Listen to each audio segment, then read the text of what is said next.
ಎಲ್ಲ ರಾಜರಾಣಿಯರಿಗೆ ನಮಸ್ಕಾರ.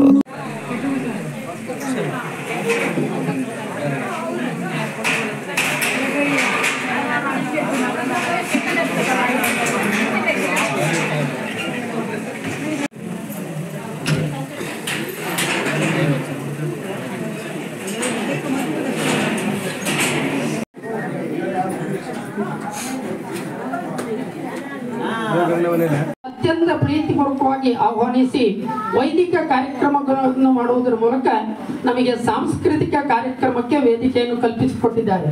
ಆದ್ದರಿಂದ ಯಜಮಾನರು ದಯವಿಟ್ಟು ಬಂದು ಏನು ಅಭಿಪ್ರಾಯಗಳು ಉಂಟು ಅದನ್ನು ತಿಳಿಸಿ ನಮಗೆ.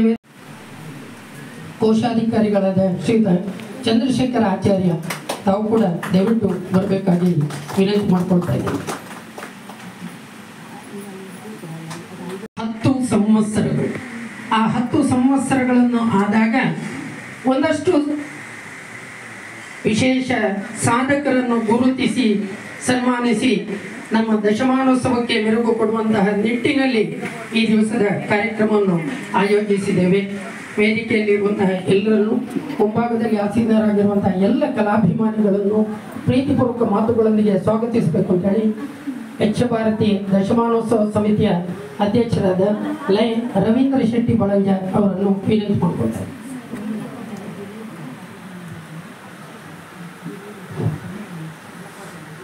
ಓಂ ಶ್ರೀ ಜನಾರ್ದನಾಯ ನಮಃ. ಈ ಕ್ಷೇತ್ರದ ಎಲ್ಲ ದೇವರನ್ನು ನಾವು ಮನಸಾರಿ ಎಣಿಸಿಕೊಳ್ಳುತ್ತಾ ಈ ದಿನದ ಈ ಸಭೆಯ ಸಮಾರಂಭದ ಅಧ್ಯಕ್ಷತೆ ವಹಿಸಿದಂಥ ನಮ್ಮವರೇ ಆದಂತಹ ಗೌರವಾನ್ವಿತ ಈ ಮನೆಯ ಮಾಲೀಕರಾದಂಥ ಶ್ರೀ ನೀಲಕಂಠ ಭಟ್ರವರೇ ಹಾಗೂ ನಮ್ಮ ಸಂಚಾಲಕರಂತ ಇಡೀ ಯಕ್ಷಭಾರತಿ ಹೇಗೆ ಇರಬೇಕು ಎಂಬುದನ್ನು ಮಾರ್ಗದರ್ಶನ ಮಾಡುವಂತಹ ಶ್ರೀಯುತ ಗೌರವಾನ್ವಿತ ನಮ್ಮವರಾದಂಥ ಮಹೇಶ್ ಕಣ್ಣಾಡಿಯವರೇ, ಕೋಶಾಧಿಕಾರಿಗಳಂತ ಗೌರವಾನ್ವಿತ ಚಂದ್ರಶೇಖರ್ ಆಚಾರ್ಯರವರೇ ಹಾಗೂ ಇಲ್ಲಿ ನೆರೆದಿರುವ ಎಲ್ಲ ನಮ್ಮ ಭಗವದ್ ಭಕ್ತರನ್ನು ಕಲಾಭಿಮಾನಿಗಳನ್ನು ನಾನು ಪ್ರೀತಿಪೂರ್ವಕವಾಗಿ ಸ್ವಾಗತಿಸಲು ಸಂತೋಷ ಪಡ್ತಾ ಇದ್ದೇನೆ. ಯಕ್ಷಭಾರತಿ ಸಂಸ್ಥೆ ದಶಕ ಸಂಭ್ರಮ ಆಚರಿಸ್ತಾ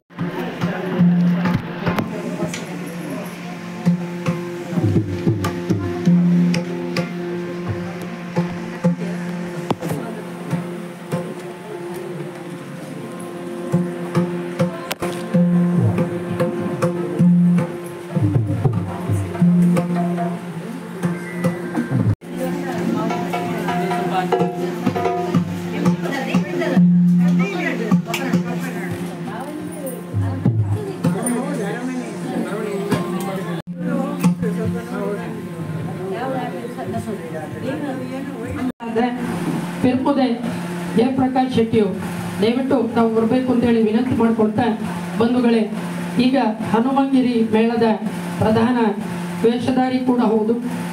ಯಾವುದೇ ಪಾತ್ರಗಳು, ಅದು ತಾಳಮದ್ದಲೆ ಕೂಟ ಇರಲಿ ಅಥವಾ ಆಟ ಇರಲಿ, ಅದರಲ್ಲಿ ಸಮರ್ಥವಾಗಿ ನಿರ್ವಹಿಸಲಿಕ್ಕೆ ಮಾತ್ರ ಅಲ್ಲ, ಎದುರಾಳಿಯ ಎದೆಯನ್ನು ತಲ್ಲಣಗೊಳಿಸಲಿಕ್ಕೆ ಬೇಕಾದಂತಹ ಸಮರ್ಥ ಮಾತುಗಾರ ಕೂಡ ಹೌದು, ವೇಷಧಾರಿ ಕೂಡ ಹೌದು. ಈ ದಿವಸ ಅರ್ಜುನನ ಪಾತ್ರದಲ್ಲಿ ನಮ್ಮ ಜೊತೆಗಿರ್ತಾರೆ.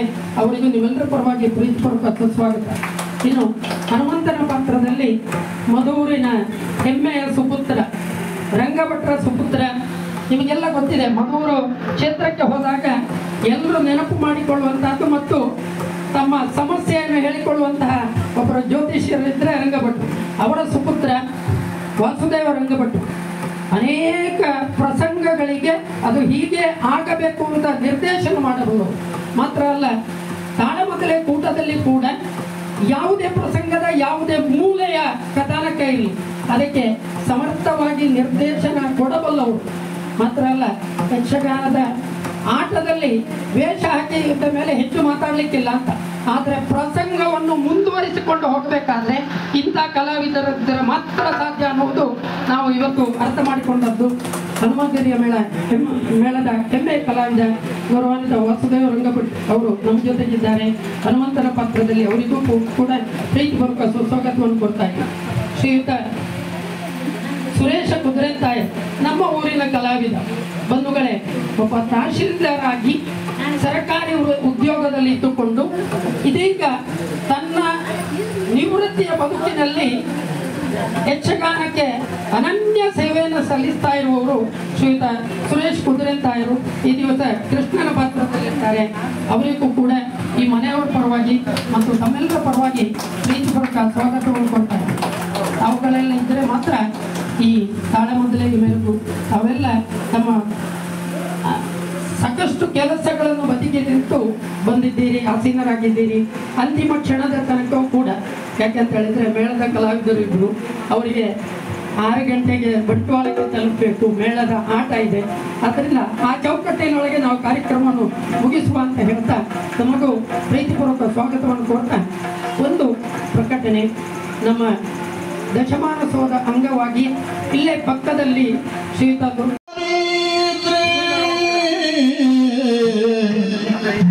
ಶ್ರೀ ದುರ್ಗಾಂಬಿಕೆಯ ಬಲಗೊಂಡು ಭಕ್ತಿಯೋಳು ಅಂಬಿಕಾ ವಿಘ್ನರಾಜನ ತಿರುಗು ಗಮುತ್ತುದಿರಲಿ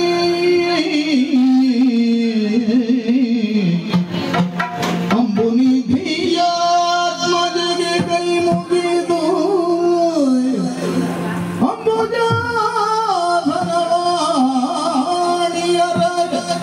ಪಾದಾಂಬುಜಗೆ ಪೊಡ ಮಡುಗ ಬರ್ಲಿಕ್ಕೆ ನೀ ಕಥಾಮುಖವ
ಇಂದ್ರಪ್ರಸ್ಥದಲ್ಲಿ ಸಂಪನ್ನಗೊಂಡಿರುವಂತಹ ನಮ್ಮ ವೈಭವವನ್ನು ಕಂಡು ಸ್ವಸ್ಥ ಮಾನಸರಾಗಿ ಯಾವ ಕಾಲಕ್ಕೂ ಪಾಂಡವರಿರಬೇಕು ಎನ್ನುವಂತಹ ಧ್ಯೇಯೋದ್ದೇಶದಿಂದ ನಾರದರು ಆಗಮಿಸಿ ನಮ್ಮಲ್ಲೊಂದು ಮಾತು ಹೇಳಿದರು.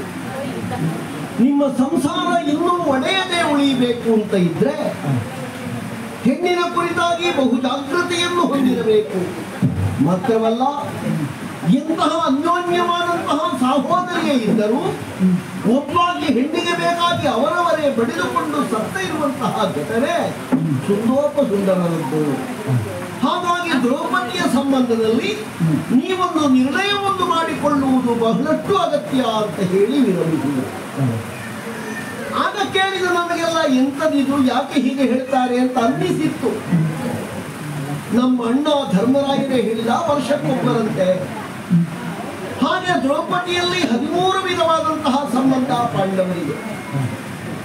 ಅಣ್ಣನಾದಂತಹ ಧರ್ಮರಾಯನಿಗೆ ಅತ್ತಿಗೆ ಇಲ್ಲ, ತಮ್ಮನಾದಂತಹ ಸಹದೇವನಿಗೆ ನಾದಿನಿ ಇಲ್ಲ. ಬಾಕಿದ್ದವರಿಗೆ ಎಲ್ಲ ಸಂಬಂಧವನ್ನು ಒಟ್ಟು ಸೇರಿದರೆ 13 ವಿಧವಾದ ಸಂಬಂಧ ಬರ್ತದೆ.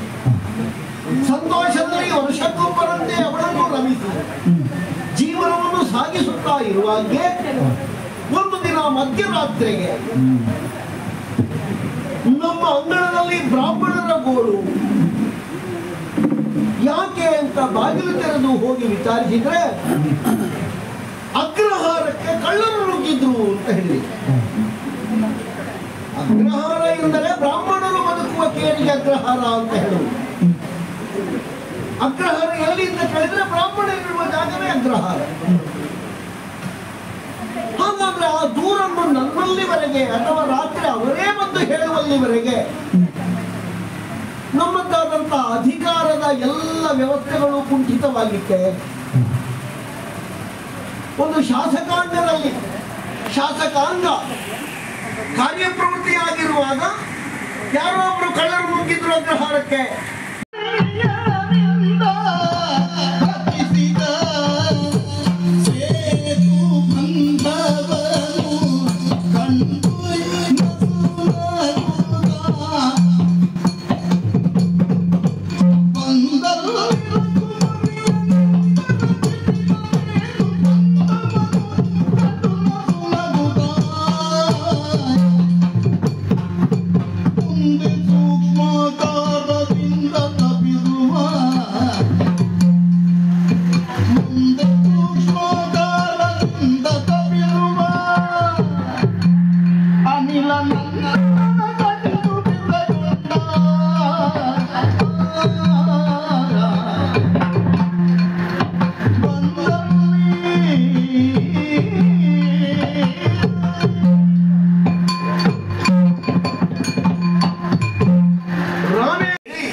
ಯಾರೊಬ್ಬರು ಇಲ್ಲ. ಆಚೆಗೆ ಹೋಗೋರು ಬಿಟ್ಟರೆ ಒಂದು ನಿತ್ಯ ಸಮಾಜಾರದಲ್ಲಿ ಮುಖಕ್ಕೆ ಮುಖ ಕೊಟ್ಟು ಮಾತಾಡುವವರಿಲ್ಲ. ಓ ಈ ದಾರಿಯಲ್ಲಿ ಹೋಗ್ತದೆ ಕೇಳಿದ್ರೆ ಒಪ್ಪ ಹೇಳ್ತಾರೆ, ಆ ದಾರಿ ಅಲ್ಲೇ ಇರ್ತದೆ, ಎಲ್ಲಿಗೆ ಹೋಗ್ಬೋದು. ಅವನ ಅವಸರದಲ್ಲಿ ನಾನು ಕೇಳಿದವರಿಗೆ ಸ್ವಲ್ಪ ತೊಂದರೆ ಆಯಿತು ಅಂತ ಗೊತ್ತಾಯಿತು. ಹಾಗಾದ್ರೆ ಒಂದು ವಿಶ್ರಾಂತವಾಗಿ ಸಮಾಧಾನ ಚಿತ್ತರಾಗಿ ಯಾರಾದ್ರೂ ಕುಳಿತಿದ್ದಾರ ಅಂತ ಸ್ವಲ್ಪ ನೋಡಿದ್ರೆ ಏನಯ್ಯ ಅದು, ಯಾರೋ ಒಬ್ಬರಾದ್ರೂ ಸಿಗ್ತಾರ ಅಂತ ನಾನು ಬಂದ್ರೆ ಇದೆಂತದ್ದು, ಇವು ಮನುಷ್ಯ ಅಲ್ಲ, ಇವು ಮನುಷ್ಯ ಅಲ್ಲ, ಕಪಿ ವಾನರ. ಅಂದ್ರೆ ಪೂರ್ವದಲ್ಲಿ ಮನುಷ್ಯರು ಹೀಗೆ ಇದ್ರಲ್ಲಿ, ಮತ್ತೆ ಬಾಲ ಸವೆದು ಬಾಲ ಇಲ್ಲ ಅಂತ ಆಗಿದ್ದವರು ಮನುಷ್ಯರು. ಇವನಿಗೆ ಬಾಲ ಉಂಟು, ಮುಸುಡು ಉಂಟು, ಆದ್ರೆ ಬಹಳಷ್ಟು ಜೀರ್ಣ ಶರೀರ, ಒಣಗಿದೆ. ಒಣಗಿದ ದ್ರಾಕ್ಷೆಯ ಹಾರಿತ ನೀರಿಗೆ ಹಾಕಿ ಕುಡಿದ್ರೆ ಒಳ್ಳೆದಾಗುತ್ತೆ. ಈ ಹೊರಿಗೆ ಕಾಲಿಟ್ಟಿದ್ದ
ನೀನು ಏನೋ ಹೇಳ್ತಿ ಅಂತ ಆದ್ದರಿಂದ ನನಗೆ ಅನ್ನಿಸ್ತದೆ. ಈಗ ಕೇಳಿ ರಾಮ ರಾಮ ರಾಮ ಆ ಶಬ್ದವನ್ನು ನಮ್ಮಲ್ಲಿಯೂ ಕೆಲವರೆಲ್ಲ ಹೇಳೋ ಕ್ರಮ. ರಾಮ ರಾಮ ರಾಮ ರಾಮ ರಾಮ ಗೌರಿ ಆ ದನ ಬಂತು ಹಟ್ಟಿಯಲ್ಲಿ ಕಟ್ಟು ರಾಮ ರಾಮ ರಾಮ ರಾಮ ಬಿದ್ರು ಬಿದ್ರು. ಎಷ್ಟು ಸಲ ಹೇಳಿಬಿಟ್ಟಪ್ಪ ಪುಣ್ಯಾತ್ಮ. ಹೇಳ್ತಾರೆ ನಮ್ಮಲ್ಲಿಯೂ ರಾಮಜಪ ಹೇಳ್ತಾರೆ, ಹೇಳುವುದಿಲ್ಲ ಅಂತ. ಆಗಲಿ ಯಾ ಕಾಮಕ್ರೋಧ ಲೋಭ ಮೋಹ ಮದ ಮತ್ಸರ ಇದು ಪ್ರಸಿದ್ಧವಾದ 6 ವೈರಕ್ಕೆ ಸಂಕೇತವಾದ ಹೆಸರುಗಳು. ಇದಾವುದೂ ನಿನ್ನ ಹತ್ತಿರ ಸುಳಿಯದೋ ಎನ್ನುವ ಹಾಗೆ ಯಾವ ವಿಕಾರವನ್ನೂ ಹೊಂದದೆ ಈ ಆಕಾರವನ್ನು ಇಲ್ಲೇ ಮುದ್ದೆಯಾಗಿರಿಸಿಕೊಂಡಿರುವೆಯೋ ಅಂತ ನನಗಂತು. ಯಾಕಂದ್ರೆ ಈ ಕಾದ ಬಿಸಿಲ ಹೊಯ್ಗೆ ಮೇಲೆ ಕುಳಿತದ್ದು ನಿನಗೆ ಯಾವ ಭಾವ ವಿಕಾರಗಳು ಇಲ್ಲ. ಬಿಸಿಲುಂಟಲ್ಲ, ನಿನಗೀಗ ಗೊತ್ತಾದ? ಗಮನಿಸಿರ್ಲಿಲ್ಲ. ನೀ ಹೇಳಿದ ಮೇಲೆ ಗಮನಿಸುವುದು ದೇಹಕ್ಕೆ ಕುಡಿಯುವಾಗ ಗಮನಿಸಬೇಕು ಅಂತ ಉಂಟು.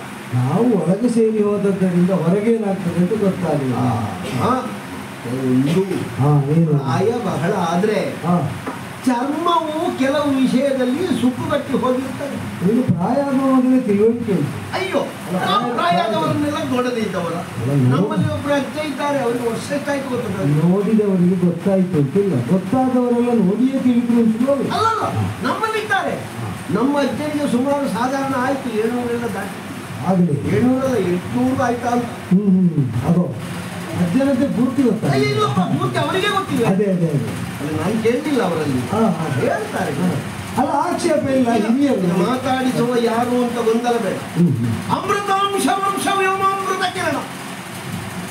ಅಮೃತಾಂಶ ವಂಶ ವ್ಯೋಮಾಮೃತ ಕಿರಣ ಅಂದ್ರೆ ಚಂದ್ರವಂಶೀಯ ಅಂತ. ಹೌದು, ಅಮೃತದ ಅಂಶದಿಂದ ಹುಟ್ಟಿದ ವಂಶ. ಅದರಿಂದ ವ್ಯೋಮಾಮೃತ ಕಿರಣ ಅಂತಂದ್ರೆ ಆಕಾಶ ಎಲ್ಲ ಪಸರಿಸಿ ನಿಂತ ಬೆಳಕು. ಅಯ್ಯೋ, ನಮ್ಮಲ್ಲಿ ನಮ್ಮ ವಂಶದ ಬಗ್ಗೆ ಇಡೀ ಹಾಗೆ ಹೇಳು. ಆ ಸೇತು ಹಿಮಾಚಲ ಪರ್ಯಂತ. ಹಾಗೆ ಹಿಮಾಚಲದ ಜೊತೆಯಲ್ಲಿ ಸೇತುವೆ ಇಟ್ಟಿದ್ದೀವಿ. ಮತ್ತೆ ಲೋಕಗಳಲ್ಲಿ ಪಸರಿಸಲ್ಪಟ್ಟಿರುವಂತಹ ವಂಶ. ಆ ವಂಶದಲ್ಲಿ ಪಾಂಡವಿ ನಕ್ಷತ್ರಜರಾಗಿ ದೇವೇಂದ್ರನ ಅನುಗ್ರಹದಿಂದ ಕುಂತಿ ದೇವಿಯ 3ನೇ ಗರ್ಭದಿಂದ ಬಂದ ನನ್ನನ್ನು ಪಾರ್ಥ ಮಣ್ಣಿನ ಮಗ ಅಂತ ಹೇಳ್ಬೋದು. ಪೃಥಾಸುನು ಅಂದ್ರೆ ಪಾರ್ಥ ಆಗ್ತಾರೆ. ಪೃಥ್ವಿ ಅಂತ ಈ ಭೂಮಿಗೆ ಅದರಿಂದ ಮಣ್ಣಿನ ಮಗ ಅಂತ ಹೇಳು. ಬೇರೆಲ್ಲ ಹೆಸರುಗಳು ನಿನಗೆ ಒಂದೇ ಹೆಸರು ಅರ್ಜುನ. ನನಗೊಂದು ಹೆಸರು ಸಾಕು ಅಂದ್ರೆ ಅಲ್ಲ ಹೇಳಿದ್ರು ಫಲ್ಗುಣ ಬೇಕಾದನ್ನಿತ್ತು. ತುಂಬಾ ಹೆಸರಿದ್ರು ನನಗೊಂದು ಸಾಕು ಹೇಳಲಿಕ್ಕೆ. ಕರೆಯುವುದಕ್ಕೆ ಇಂಥವ ಫಲ್ಗುಣ ಅಂತ ಕರೀತಾರೆ. ನಕ್ಷತ್ರ ಸರಿಯಪ್ಪ, ಆ ನಕ್ಷತ್ರದಿಂದ ಬಂದದ್ದು. ನನಗೆ ಇಲ್ಲಿ ಕೆಲವು ವಿಷಯ ತಿಳಿಬೇಕು ಅಂತ. ಅದಕ್ಕೆ ಈಗ ಕ್ಷೇತ್ರ ಮಹಾತ್ಮೆ ವಿವರಿಸುವವರು ಅಂತಲೇ ಕೆಲವರು ಇರಬೇಕಲ್ಲಿ. ಈಗ ದೇವಸ್ಥಾನದ ಬಳಿಗೆ ಹೋದ್ರೆ ಯಾರಾದ್ರೂ ಸಿಕ್ಕಿಲ್ಲ. ಯಾರು ಸಿಗ್ಲಿಲ್ಲ ಅಂತ. ಯಾರು ಸಿಕ್ಕದಕ್ಕಿಗೆ ನನ್ನನ್ನು ನೀನು ಎಬ್ಬಿಸಿದ್ದ. ನಿನ್ನನ್ನು ನಾನು ಎಬ್ಬಿಸುವಾಗ ಬೇರೆ ಒಂದು ಪ್ರಶ್ನೆ ಹುಟ್ಟಿಕೊಂಡಿದ್ದೆ. ಅದು ನೋಡಿ, ಯಾವುದೋ ಪ್ರಶ್ನೆ ಕೇಳಲಿಕ್ಕೆ ಬಂದು ಏನೋ ಕೇಳ್ತಿಂತ ಅಲ್ಲ, ಕೇಳಲಿಕ್ಕುಂಟು. ಆ ಕೇಳಬಹುದಾದ ವಿಷಯವನ್ನು ನಿನ್ನಲ್ಲಿ ಕೇಳಬಹುದೇ? ಕೇಳಬಹುದೇ ಅಂತ ನೀವು ಯಾರಲ್ಲಿ ಕೇಳುದು? ನಿನ್ನಲ್ಲಿ. ಅದಕ್ಕೀಗ ನಾನೇ ಉತ್ತರ ಹೇಳುದು. ನೀನು ಯಾರು ಅಂತ ನನಗೆ ಹೇಳಿದ್ರೆ, ನೀನು ಯಾಕೆ ಇಲ್ಲಿ ಅಂತ ನನಗೆ ತಿಳಿದ್ರೆ, ನೀನು ಯಾವ ಸಂಬಂಧವಾಗಿ ಇಲ್ಲೇ ಇರುವೆ ಎನ್ನುವುದು ನನಗೆ ಅರ್ಥ ಆದ್ರೆ, ಅಂದ್ರೆ ನಿನ್ನ ಪ್ರಶ್ನೆಗೆ ಉತ್ತರಿಸುವ ಯೋಗ್ಯತೆ ಉಂಟು ಅಂತ ಮೊದಲು ಗೊತ್ತಾಗುತ್ತೆ. ಭವಿಷ್ಯವನ್ನು ನಾವು ಚಿಂತಿಸಬೇಕು ಅಂತಾದ್ರೆ ವರ್ತಮಾನ ಮತ್ತೆ ಭೂತವನ್ನು ಚೆನ್ನಾಗಿ ತಿಳಿದಿರಬೇಕು ನಾವು. ಹಾಗಾಗಿ ನಾನು ಹೇಳು, ನನ್ನ ಕುತೂಹಲ ತಡೆಯುವಷ್ಟು ನೀನು ಹೇಳಬಲ್ಲೆ ಅಂತ ನನಗೆ ಅರ್ಥ ಆಗ್ಬೇಕು ಅಂತ ಇದ್ರೆ, ಸಾಧಾರಣ ನಿನ್ನ ಜಾತಿಯವರೆಲ್ಲ ಕಾಡಿನಲ್ಲಿರುವುದು, ವನದಲ್ಲಿರಬೇಕಾದ ನೀನು ವನಧಿಯ ಬದಿಯಲ್ಲಿ ಯಾರಾದರೂ ತಂದು ಬಿಟ್ಟೋದ್ರೆ, ತಂದು ಬಿಟ್ಟವರು ಹೌದು. ಅಲ್ಲ, ಯಾರಾದರೂ ಓಡಿಸಿದ್ರೆ ಇಲ್ಲ. ಅಲ್ಲ, ಯಾರನ್ನಾದರೂ ಹುಡುಕುತ್ತಾ ಬಂದು ನೀನೊಬ್ಬ ಇಲ್ಲಿ ಬಾಕಿಯಾಗಿಲ್ಲ. ಸತ್ಯ. ಯಾರನ್ನು ಹುಡುಕುತ್ತಿಲ್ವೇ? ಆಗದಿಂದ ಹೇಳ್ತೀಯಲ್ಲ, ನಾನು ಒಳಗೋಗಿದ್ದೇನೆ. ಎಲ್ಲಿಗೆ ಒಳಗೋಗಿದ್ದಿ? ಯಾಕೆ ಒಳಗೋಗಿದ್ದಿ? ಒಳಗೆ ಯಾರಿದ್ದಾರೆ ಅಂತ ಒಳಗೋಗಿದ್ದಿ ನೀನು? ಈಗ ನೀನು ಅಮೃತಾಂಶ ವಂಶ ವ್ಯೋಮಾಮೃತ ಕಿರಣ ನೆನೆಸಿದ ಪಾರ್ಥ, ಚಂದ್ರನಿಂದ ಉದಿಸಿದಂತಹ ವಂಶ. ನಿಮ್ಮದು ಪಾಂಡು. ನಿನ್ನಪ್ಪ ಯಾರು ಅಂದ್ರೆ ಪಾಂಡು. ಪಾಂಡು ಮಹಾರಾಜನ ಕ್ಷೇತ್ರಜನಾಗಿ ನೀನು ಅಲ್ಲಿದ್ದರು ಇಲ್ಲಿ ಬಂದದ್ದು ತೀರ್ಥಯಾತ್ರೆ. ನಿನಗೂ ಪುಣ್ಯ ಸಂಗ್ರಹ ಮಾಡುವುದಕ್ಕೆ ಅಂತ ನೀನು ಇದ್ದಲ್ಲಿಂದ ಇಲ್ಲಿಗೆ ಬಂದದ್ದು. ಮಾಡಿದ್ದೇನೆ ಅಂತಲ್ಲ, ಅಂದ್ರೆ ಯಾವ ಪಕ್ಕನೇ ಈ ಪ್ರಶ್ನೆಗೆ ನನಗೆ ಕೇಳಿದಾಗ ನಿನ್ನನ್ನು ಯಾರಾದ್ರೂ ತಂದು ಇಲ್ಲಿ ಬಿಟ್ಟು ಹೋದ್ರು ಅಂತ ನಿನ್ನನ್ನು ಕೇಳುವಾಗಿಲ್ಲ. ನೀನಾಗಿ ಬಂದ ಉದ್ದೇಶ ನಿನಗೊಂದು ಸಂಪಾದನೆ ಆಗಬೇಕು. ಹಾಗಾದ್ರೆ ಇಲ್ಲಿ ಬಂದವರು ತಾವಾಗಿ ಬಂದು ಏನೋ ಸಂಪಾದಿಸುವುದಕ್ಕೆ ಇಲ್ಲಿ ನಿಂತವರು ಆಗಿರ್ಬೋದು. ನೀನೇನು ಇಲ್ಲಿ ಬಂದದ್ದೀಗ? ಹೌದು, ರಾಮೇಶ್ವರ ಹೌದು. ರಾಮೇಶ್ವರಕ್ಕೆ ಬಂದವರಲ್ಲ, ನಾನಿರುವಲ್ಲೇ ತನಕ ಬರುವುದು, ಇಲ್ಲೇ ತನಕ. ಕುತೂಹಲ ಆಗಿ ನಾನು ಹುಡುಕುತ್ತಾ ಇದ್ದೆ, ಮಾತಾಡ್ಲಿಕ್ಕೆ ಯಾರಾದ್ರೂ ಸಿಕ್ಕಬಹುದಾ? ಹುಡುಕಿ ನೀನು ಇಲ್ಲಿ ತಲುಪಿದೆ.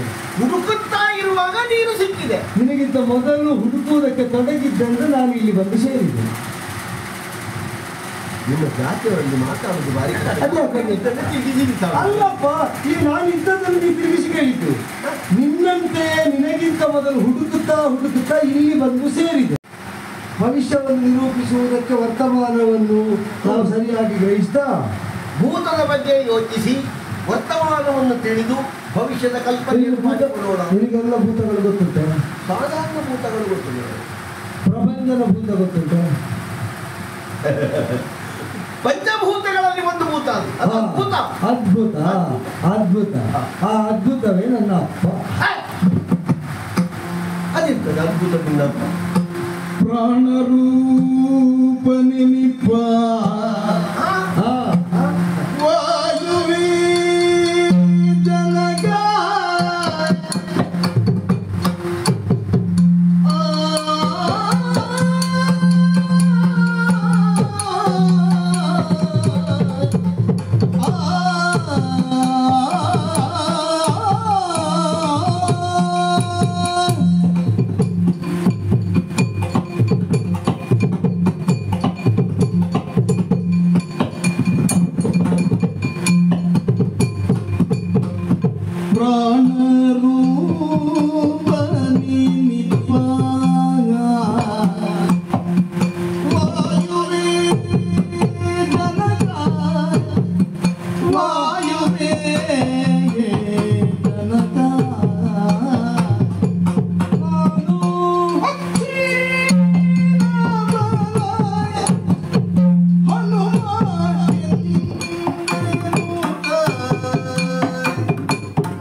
ಏನು ಕುತೂಹಲಿಯಾಗಿ ನೀ ಪ್ರಶ್ನಿಸಿದರಲ್ಲಿ ಆಕ್ಷೇಪ ಇಲ್ಲ.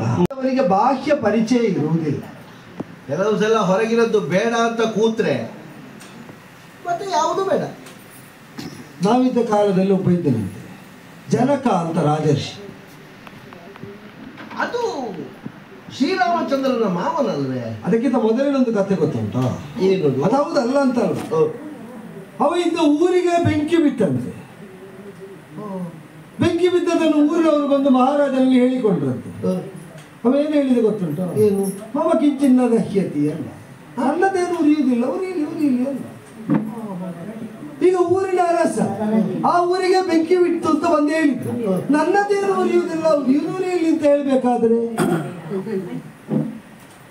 ನಾನೆಷ್ಟು ರಕ್ಷಿಸಿದರು ಸೃಷ್ಟಿಯಿಂದ ಸ್ಥಿತಿಯಿಂದ ಲಯದಿಂದ ಲೋಕವನ್ನು ಪೊರೆಯುವವನ ನಿಯತಿಗೆ ಅನುಗುಣವಾಗಿ ಲೋಕ ಪ್ರವೃತ್ತಿ ಬಿಟ್ಟರೆ ಯಾವ ಕಿರೀಟಧಾರಿಗಳಾದ ರಾಜರು ಈ ಲೋಕ ವ್ಯವಹಾರವನ್ನು ನಿಯಂತ್ರಿಸುವುದಕ್ಕಾಗುವುದಿಲ್ಲ.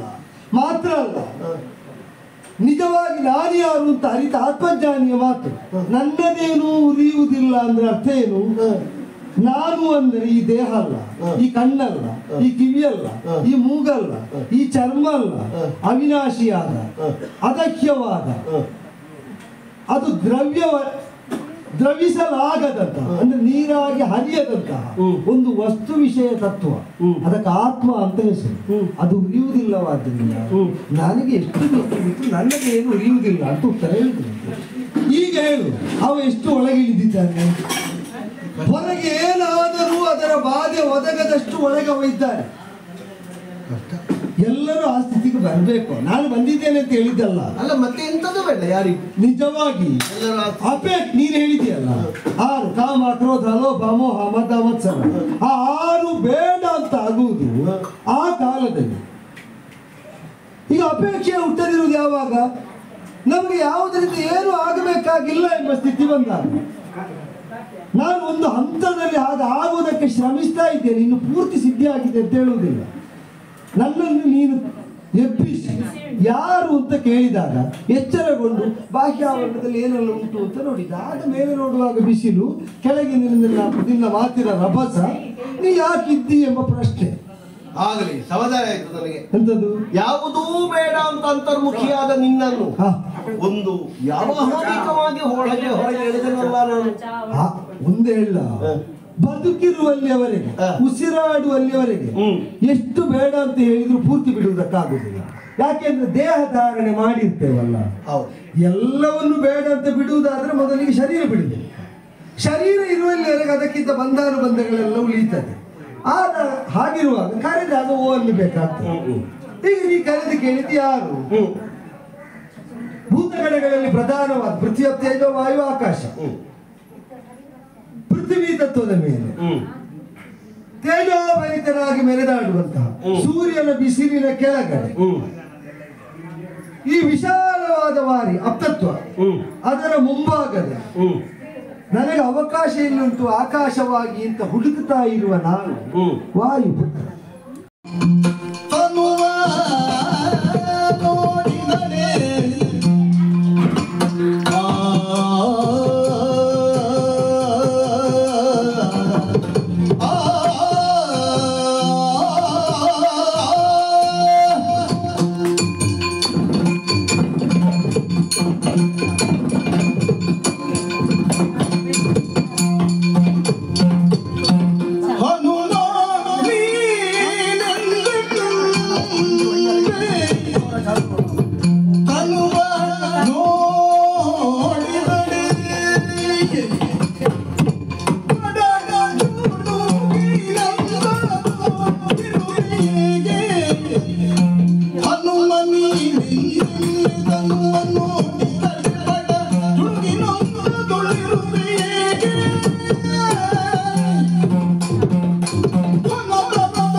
ರಾಮೊಬ್ಬನೇ, ಬೇರೆ ಅವ ನಡೆದ ವಿಧಾನ ಒಂದೇ ಅಲ್ವ? ಅಯ್ಯೋ ದೇವರೇ, ರಾಜಕೀಯದವರು ಬರೀಲಿಕ್ಕೆ ಆರಂಭ ಮಾಡಿದ್ದಾರೆ. ರಾಮ ಇದು ತೊಡಕೇನು ಗೊತ್ತುಂಟು?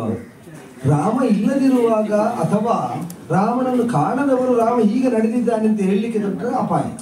ಯಾಕೆಂದ್ರೆ ಅವರು ಹೇಗೆ ನಡೆದಿದ್ದಾನೆ ರಾಮ ಅಂತ ಅವರು ನೋಡ್ಲಿಲ್ಲ, ಆದ್ರೆ ಅವರು ಹೇಳಿದಾಗ ನಡೆದಿದ್ದಾನೆ ಅಂತ ಭವಿಷ್ಯದ ಜನ ತಿಳಿದ. ಒಂದು ಸಿಕ್ಕಿದ್ರೆ ಸಾಕು, ಅದನ್ನ ಹಿಡ್ಕೊಂಡು 3 ಸಲ ಓದುದು ಇವನದ್ದೇ. ನೀನು ಯಾರ ರಾಮಾಯಣ? ವಾಲ್ಮೀಕಿ ರಾಮಾಯಣವೇ? ಪುಣ್ಯಾತ್ಮ. ಪುಣ್ಯಾತ್ಮ ಪುಣ್ಯಾತ್ಮ ಯಾರು ನೀನು ಅಂತ ಕೇಳಿದಾಗ ಗೊತ್ತಾ ಅಂತ ಹೇಳಿದ್ದಾರೆ. ಹೌದು, ತೆರಳುತ್ತಾ ಬ್ರಹ್ಮಚಾರಿ ಮರಳು ಮಾತಾಡ್ತೀಯ ನೀನು. ನಿಮ್ಮ ಸಿಟ್ಟು ಬಂದದ್ದು ಹೌದು. ಮತ್ತೆ ರಾಮದೇವರಿಗೆ ಸಿಟ್ಟು ಬರ್ತದೆ. ಬರಿಸಬೇಕು ಅಂತ ಹೇಳಿದ್ದಲ್ಲ ನಿನ್ನ ಸಂಗತಿ ಮಾತಾಡಿದಲ್ಲ, ರಾಮದೇವರಿಗೆ ಮಾತಾಡು. ನೀನು ಎಡೆಡೆಯಲ್ಲಿ ರಾಮ ಹೇಳಿದ್ರೆ ಹನುಮಂತನಿಗೆ ಹೇಳಿದ್ದಲ್ಲ ರಾಮ ತಿರುಗತ್ತ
ಶಮನಕ್ಕೆ ಒಂದು, ಸರ್ವವ್ಯಾಧಿ ನಿವಾರಣಕ್ಕೆ ಮತ್ತೊಂದು. ಈಗ ಬೇರೆ ಬೇರೆ ಮದ್ದು ತಕೊಳ್ಳಲ್ಲ, ತೀರ್ಥ ತಕೊಳ್ಳ. ತೀರ್ಥವೇ ಇರುವುದು. ಅಕಾಲ ಮೃತ್ಯು ಶಮನಂ, ಸರ್ವವ್ಯಾಧಿ ನಿವಾರಣಂ, ಸರ್ವ ದುರಿತೋಪಶಮನಂ. ಹೀಗೆ ಹೇಳಿ ತಕೊಳ್ಳುವುದು ನೀವು 3 ಬಾರಿ. ಇದನ್ನು ಇಲ್ಲಿಯೂ ಹಾಗೆ ಅರ್ಧ ಸೇತುವೆ ಹೀಗೆ, ಅರ್ಧ ಸೇತುವೆ ಹೀಗೆ, ಆಗ 3 ಸೇರಿ ಒಂದ ಅದಲ್ವಾ? 3 ಸಲ 1 2 3.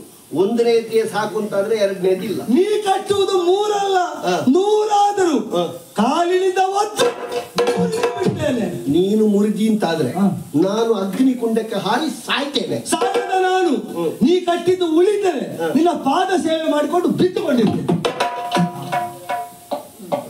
ಲಾಭ ಇಲ್ಲ ಸಿಕ್ಕುದು. ನಿನಗೆ ಲಾಭ ಅಂತ ಹೇಳಿದಲ್ಲ, ನನಗೆ ಅಷ್ಟ ಆಗ್ತದೆ ಅಂತ ಒಪ್ಪಿ ಹೇಳಿ. ರಾಮ ಸೇವಕ ಕಟ್ಟೋಣ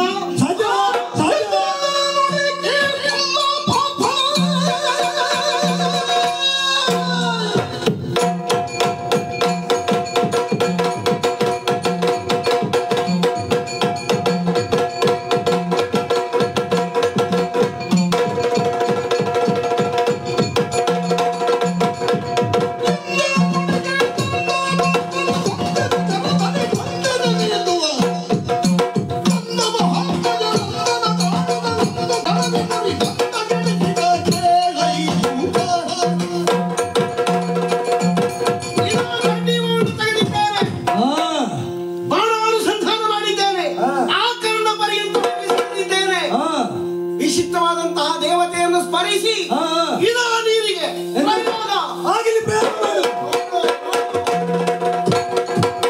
ಒಂದನೆಯ ಸೇತುವೆ ಎಲ್ಲಿಂಟು ಅದು ಹೋಗಿ ಆಯ್ತು ಜಲಗರ್ಭದಲ್ಲಿ. ನಾನು ಸರಿ ನೋಡ್ಲಿಕ್ಕೂ ಬಿಡ್ಲಿಕ್ಕಿಲ್ಲ ಅಂತ ಹೇಳಿದ್ದು ಸುಮ್ಮನೆ ತೋರಿಸಿದ್ದೆ. ರಾಮ ಅಂತ ಒಂದು ಶಬ್ದ ಕೇಳಿತು, ಅಷ್ಟೇ ಅಷ್ಟೇ ಬೇಕಾದ್ದು. ಎರಡನೇದ್ದು ಇದು ಜಯ ಜಯ ಶ್ರೀರಾಮ. ಅಕ್ಷರ ಪ್ರಯೋಗದ ಮೂಲಕವಾಗಿ ಮುಖದಲ್ಲೊಂದು ಪ್ರೇತಗಳು ಈಗಲೇ ಕಾಣ್ತದೆ. ಏನು 3ನೇದು ಇನ್ನು ಮುರಿಬೇಕಷ್ಟೇ. ಪ್ರೇತಗಳು ಈಗಲೇ ಕುಣಿದಾಡುವುದಕ್ಕೆ ತೊಡಗಿ. ಅದು ಕುಣಿಲಿ. ಈಗ ಅದನ್ನು ಪ್ರೇತ ಇಲ್ಲಿ ಕುಣಿಯುವುದು ನಿನ್ನ ಮುಖದ ಪರಿವರ್ತನೆ ಕಾಣುವ ಕಾಂಕ್ಷೆಯಿಂದ ಅದನ್ನು ನೋಡುವುದಿಲ್ಲ. ನಿನ್ನ ಮುಖವೇ ನೋಡ್ತಾ ರಾಮಚಂದ್ರನನ್ನು ಸ್ಮರಣೆ ಮಾಡ್ತಾ ಎಡಗಾಲಿ ಎತ್ತಿ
ಅಮೃತಾಂಶ ಪಾಂಡುಜಾತ ಕೌಂತೆಯ